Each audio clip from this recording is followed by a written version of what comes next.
Intel sees a future where football fans see the game from every angle, wrapping around the action for the best possible view of every play.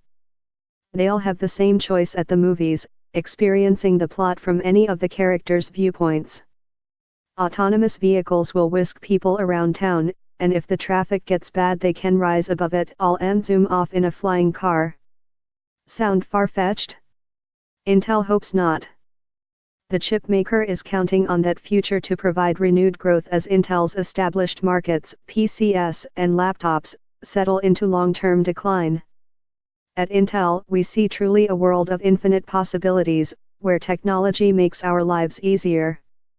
We see a world where technology makes the world a better place, Intel Chief Executive Brian Krzanich said at a keynote address Monday evening at the start of the annual Consumer Electronics Show in Las Vegas.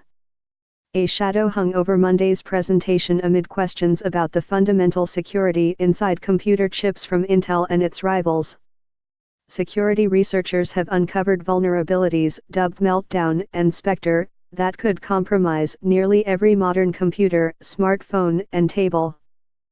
Shortly before taking the stage Monday night, Krzanich sent a memo to employees announcing a reorganization that creates a new group within Intel to guard against security lapses.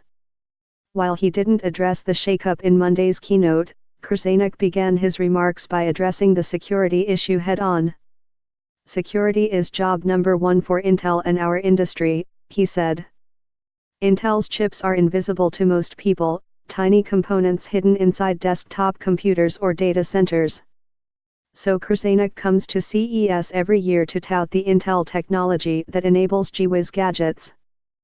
Intel has put particular emphasis on self-driving cars, spending $15 billion last year to buy a small Israeli company called Mobileye that had an early lead in producing technologies for that market.